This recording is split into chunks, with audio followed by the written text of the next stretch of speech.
नमस्कार दोस्तों, स्वागत है आपका एक और आग उगलती हुई खबर में। आज की खबर बीजेपी के अस्तित्व की नींव हिला रही है। दोस्तों, आज का मुद्दा बड़ा गर्म है। कड़ाही में घी डाल दिया गया है, अब मसाले भुन रहे हैं। बीजेपी बनाम आरएसएस यानी सियासी चाणक्य बनाम सांस्कृतिक ठेकेदार। एक तरफ नरेंद्र मोदी और अमित शाह की जोड़ी, जिन्हें अब शायद भगवान से ज्यादा खुद पर भरोसा है। दूसरी तरफ राष्ट्रीय स्वयंसेवक संघ, जिसे लगता है कि बच्चा हाथ से फिसल गया है। संघ सोचता है कि बीजेपी उसके संस्कारों की संतान है और संतान अब पिता से बगावत कर रही है। कभी गुप्त मार्गदर्शक मंडल से काम चलाने वाला संघ अब खुले मंच पर गुस्सा दिखा रहा है। मोदी शाह की बीजेपी अब सिर्फ चुनाव जीतना चाहती है, चाहे इसके लिए पार्टी की आत्मा गिरवी क्यों न रखनी पड़े। और संघ चाहता है कि पार्टी विचारधारा से चले, न कि व्हाट्सएप यूनिवर्सिटी और इवेंट मैनेजमेंट से। यानी सत्ता के लिए अब साधना नहीं, सिर्फ मैनेजमेंट है। और यहीं से शुरू होता है यह टकराव। तो आइए आज जानते हैं पूरा खेल, जहां कुर्सी, कंट्रोल और कैरेक्टर की लड़ाई चल रही है।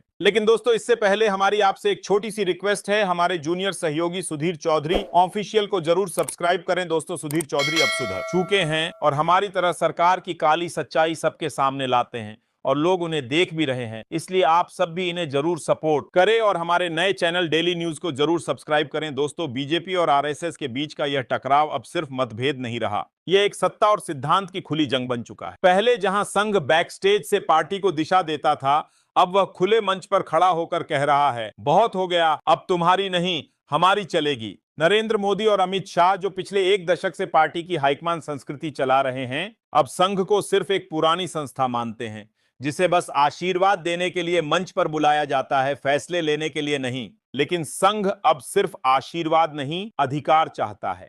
दरअसल मोदी शाह की जोड़ी ने बीजेपी को एक चुनावी मशीन बना दिया है, जिसमें विचारधारा, संगठन और विचारक सब पीछे छूट चुके हैं। अब पार्टी का पूरा फोकस कैसे चुनाव जीता जाए, कैसे इवेंट किया जाए, कैसे चेहरे को कैश किया जाए, बस यहीं तक सीमित है। और संघ यही बात पचा नहीं पा रहा।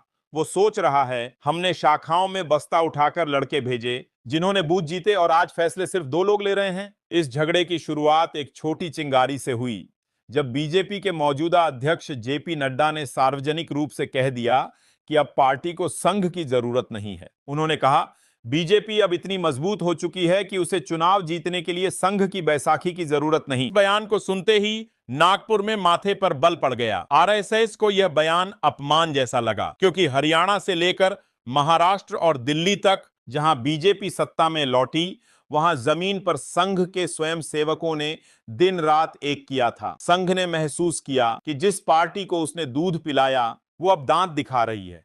अब बात सिर्फ नाराजगी की नहीं है, रणनीति की है।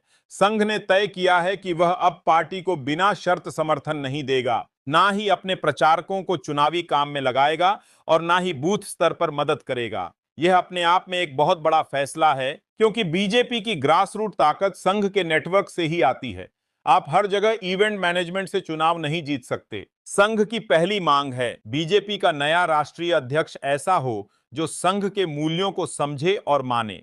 नाम भी सामने रखे गए हैं, संजय जोशी, नितिन गडकरी और वसुंधरा राजे। तीनों ऐसे नेता जो संघ की परंपरा से आते हैं, लेकिन जिन्हें मोदी और शाह के राज में या तो साइडलाइन कर दिया गया या पूरी तरह बाहर कर दिया गया। संजय जोशी एक ऐसा नाम जो मोदी के मुख्यमंत्री बनने से पहले संगठन के सबसे अहम चेहरे थे, लेकिन जिनका ग्राफ अचानक गिरा दिया गया। गडकरी, जिनका सड़क विकास जितना तेज था, उतनी ही स्पीड से उन्हें केंद्र से किनारे लगाया गया। वसुंधरा राजे, जिनके राज में राजस्थान जीता गया, लेकिन जिन्हें दोबारा सत्ता में लाने की बजाय रबर स्टैंप भजन लाल शर्मा को सीएम बना दिया गया। संघ इन चेहरों को वापस चाहता है, ताकि संगठन दोबारा विचारधारा से जुड़ सके, न कि सिर्फ ब्रांडिंग और पोस्टरबाजी से।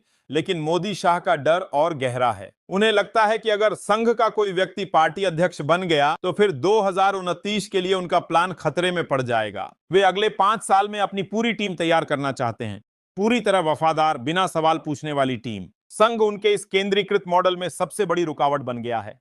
मोहन भागवत ने हाल में जो कुछ कहा वो बहुत साफ था, हम समर्थन देंगे लेकिन अपनी शर्तों पर। कि उन्होंने इशारों में साफ कर दिया कि संघ अब सिर्फ चुप बैठने वाला ऑब्जर्वर नहीं रहेगा, अब वह पार्टी के अंदर फेरबदल की जिम्मेदारी खुद उठाएगा। संघ के भीतर एक पूरा धड़ा सक्रिय हो गया है जो मानता है कि अगर अभी नहीं रोका गया तो बीजेपी संघ से पूरी तरह अलग हो जाएगी। संघ की दूसरी नाराजगी राज्यों के मुख्यमंत्रियों को लेकर है। भजनलाल शर्मा राजस्थान, पुष्कर सिंह धामी उत्तराखंड और कुछ अन्य मुख्यमंत्री संघ के अनुसार सिर्फ रबर स्टैंप हैं जो दिल्ली से मिलने वाले आदेशों पर ही चलते हैं। संघ का कहना है कि इन राज्यों में जनता ने बीजेपी को बहुमत दिया, लेकिन पार्टी ने नेतृत्व कमजोर लोगों के हाथों में सौंपा। संघ यह भी महसूस कर रहा है कि भाजपा अब सिर्फ एक इलेक्शन फोर्स बन गई है, आइडियोलॉजिकल ऑर्गेनाइजेशन नहीं रही। आज पार्टी में डिबेट नहीं, सिर्फ डिसिप्लिन है। विचार नहीं, बस आदेश हैं। अब दो ही रास्ते हैं, मोदी शाह संघ की बात माने और नेतृत्व को साझा करें जिससे संघ का असर बरकरार रहे, या संघ खुद को बीजेपी से अलग कर ले और एक वैकल्पिक राजनीतिक प्रयोग की तरफ बढ़े। अगर यह टकराव ऐसे ही चलता रहा तो बीजेपी को अगले चुनावों में सीधे सीधे नुकसान हो सकता है। पार्टी के अंदर दो धड़े दिखने लगे हैं, एक जो मोदी शाह के साथ आंख मूंद कर खड़ा है और दूसरा जो संघ की लाइन पकड़कर सवाल पूछ रहा है। राजनीतिक विश्लेषकों का कहना है कि यह लड़ाई असल में 2024 की नहीं बल्कि 2029 की सत्ता को लेकर है। उस समय नरेंद्र मोदी 79 वर्ष के हो चुके होंगे और सवाल उठेगा कि अगला प्रधानमंत्री कौन। संघ नहीं चाहता कि अगला चेहरा भी सिर्फ मोदी शाह की पसंद से चुना जाए, वो चाहता है कि विचारधारा की कसौटी पर नए नेतृत्व का चयन हो। इस पूरे घटनाक्रम को देखें तो साफ है, यह सिर्फ पार्टी के आंतरिक मतभेद नहीं है, यह एक वैचारिक गृहयुद्ध है। तो अब सवाल यह है, क्या बीजेपी अपनी मां संस्था यानी संघ की बात मानेगी? क्या मोदी शाह अपने नियंत्रण की राजनीति में थोड़ी नरमी दिखाएंगे, या संघ को भी अब यह मान लेना होगा कि बच्चा बड़ा हो गया है और अब बाप की बात नहीं सुनता? आपको क्या लगता है, क्या यह टकराव बीजेपी को भीतर से तोड़ देगा या इससे एक नई ज्यादा संतुलित पार्टी उभरेगी? आपकी राय हमारे लिए बेहद अहम है। कमेंट बॉक्स में लिखिए, आप किसके साथ हैं, संगठन की सत्ता या व्यक्ति पूजा की राजनीति? अगर आप चाहते हैं कि ऐसी खुलकर पत्रकारिता जिंदा रहे तो वीडियो को लाइक करें, चैनल को सब्सक्राइब करें और अपनी आवाज को हमारी आवाज से जोड़ें।